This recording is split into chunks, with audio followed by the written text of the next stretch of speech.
Hey guys! So this week's disease is depression. Depression, which is also known as major depressive disorder or clinical depression, is a type of mood disorder that involves an ongoing feeling of sadness as well as depletion of interest. It can affect a person's emotions, thought process, and behavior, and that can cause many emotional and physical problems. It is vital to know that depression is a serious mental health condition and may require long-term treatment. It's not just stop being sad. There aren't specific causes for depression, however, a variety of causes or factors can contribute to the development of this condition. Biological differences in the brain and chemical changes in the function of neurotransmitters can cause this condition. Other factors can include changes in hormone balance and genetics. For example, hormone changes appear either when you're pregnant, have thyroid problems, are experiencing menopause, or other conditions. Genetics is a major cause for depression, as you are more likely to have it if your family member has suffered with it in the past. These are 4 significant contributors to the development of depression. There can be many signs and symptoms of this condition, and they usually occur when people go through episodes of depression. These symptoms may occur daily and last throughout most of the day. Some of these are feelings of sadness and hopelessness, frustration and irritability even over small issues, outbursts of anger, no interest in usual activities such as sports or other hobbies, changes in sleep schedule such as insomnia or oversleeping, feelings of fatigue, lack of energy, changes in appetite such as increased or decreased appetite, and anxiety. More signs and symptoms of depression are feelings of restlessness, slower thinking process, slower speech, slower body movements such as walking or getting up, higher amount of self-blame which can be due to excess guilt or feelings of worthlessness, having a hard time focusing on things, difficulty with decision-making and memory problems, recurring thoughts about death or suicide, suicide attempts, and physical problems that don't have a specific cause. The signs and symptoms of depression can cause complications in daily activities, such as hobbies that a person has, and problems in social relationships, and these changes can be noticeable by others. Depression also causes an unknown feeling of unhappiness or misery. All of these signs and symptoms are usually present in adults, and they can be present in teens and children as well, but there are a few differences.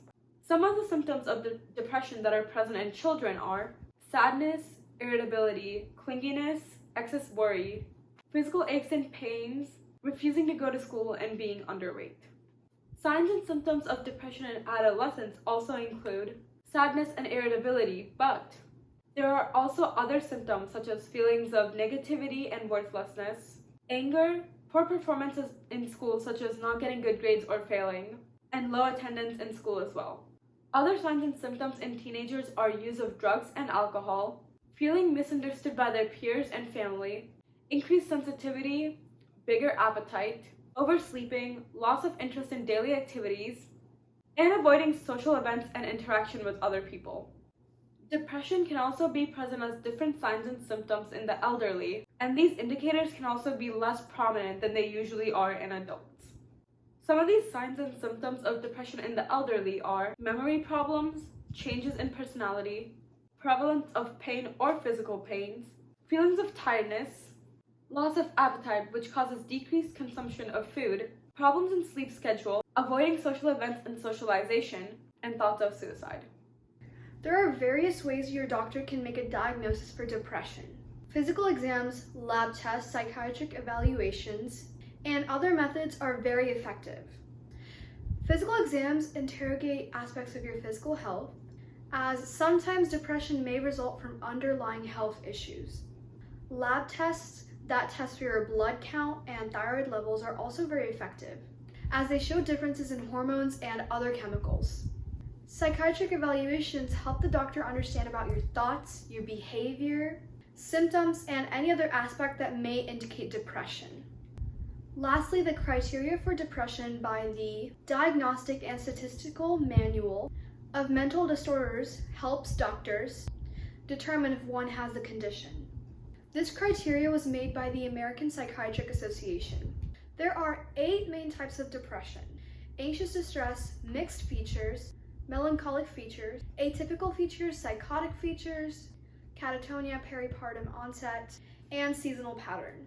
Anxious distress is a type of depression that contains a higher amount of restlessness, along with worry about events that could possibly happen. Or it can be the loss of control. Depression with mixed features is a combination of depression and mania. It includes a high amount of self-esteem, self-confidence, energy, and talking. Depression with melancholic features is often very severe, as it contains a lack of interest in previous activities that meant a lot to one person, or that were stimulating. Other symptoms may include waking up early and being in a bad mood, drastic changes in appetite, guilt, frustration, and slowness.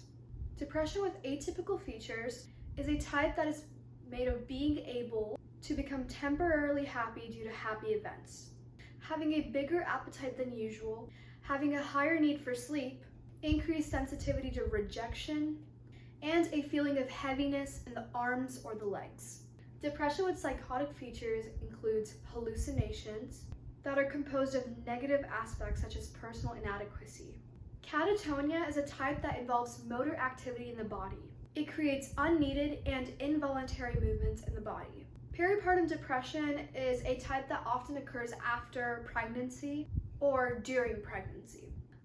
Lastly, seasonal pattern is a type that occurs with the change of seasons or due to decreased exposure to the sun. These are the 8 main types of depression. Since depression is a medical condition, it usually requires treatment. Medication and psychotherapy are the most common treatment options for depression, although there are several other options present. If a person is suffering from severe depression, then a hospital stay or participation in an outpatient treatment program may be used as a treatment plan for them. Since medications are one of the most used forms of treatment for depression, there are many different types of antidepressants present for medical use. There can be side effects with some of the medications, which is why other ones can be prescribed to the patient. Some examples of antidepressants that are prescribed are tricyclic antidepressants, selective serotonin reuptake inhibitors, which are also known as SSRIs, and atypical antidepressants. So psychotherapy is a type of talking therapy that is used as a treatment option. Some of the different types of psychotherapy are interpersonal therapy and cognitive behavioral therapy. Alternate forms of therapy include face-to-face, online, computer-programmed, video, and workbook sessions. These programs can serve as a therapist and help anyone who's suffering from this condition. However, before you choose any of these options, consult your therapist and see what's best for you. Also refer to your therapist or doctor if you need a trusted source or program, because they have training and know good sources with therapists who have the same amount of training as them. Online sources and health education apps are not an alternative for doctors and therapists. Hospital and residential treatment may be needed if depression is very severe. You may need this service if you are not in a condition to take care of yourself or when you're in danger of harming yourself or other people. This kind of treatment can help you stay calm and safe. Day treatment programs and partial hospitalization are also very effective, as they provide counseling and support to get your symptoms under control. Other treatment options can include procedures or brain-stimulating therapies. This can include electroconvulsive therapy, a therapy in which electric currents are sent through your brain to change the function of neurotransmitters that serve to make you happy. It is one of the last options and has multiple risks. Another method is transcranial magnetic stimulation, a stimulation in which a coil is put against your scalp, and that coil sends magnetic pulses to activate brain cells that are important for mood. These methods are only used if antidepressants and other medications are not working. Before you consider any of these treatment options, please make sure to refer to your doctor to see what treatment option is best for you. Depression can be a prevalent problem that can cause complications in many aspects of a person's life. Some of these complications are overweight and obesity, since depression can cause changes in a person's appetite, and this can lead to heart disease or diabetes in the future. Other complications are physical pain or other illnesses, alcohol or drug abuse, anxiety disorders, pain disorders, and social phobia. Further complications are problems in relationships, problems in work or school, avoiding socialization with others, self-harm, thoughts or attempts at suicide, and early death due to other medical illnesses that could have been caused by depression. There are multiple risk factors for the development of depression. It often begins in the teens or the 20s, but it can occur at any age. Factors that increase the risk for development include low self-esteem, being too dependent, being too self-critical, being pessimistic, experiencing traumatic events, having family who has suffered with it before, being a part of the LGBTQ+ community, having a history of mental health disorders, abusing alcohol or drugs, having a serious or chronic illness, and taking certain medications such as high blood pressure medications and sleeping pills. As for prevention, there isn't really a certain way to prevent it, but some changes may help. Controlling stress, increasing self-esteem, reaching out to family and friends, and getting early treatment may make a significant impact.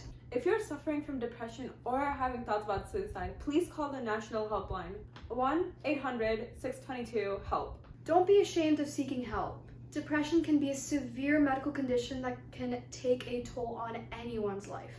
Thank you for watching the video. Hit the like button and the notification bell for future updates. Also, don't forget to follow Health Kiosk, our Instagram, and the link is down below. The citations link is also down below. As always. If there's a disease that you want us to do a video on, please put in the comments down below. Bye!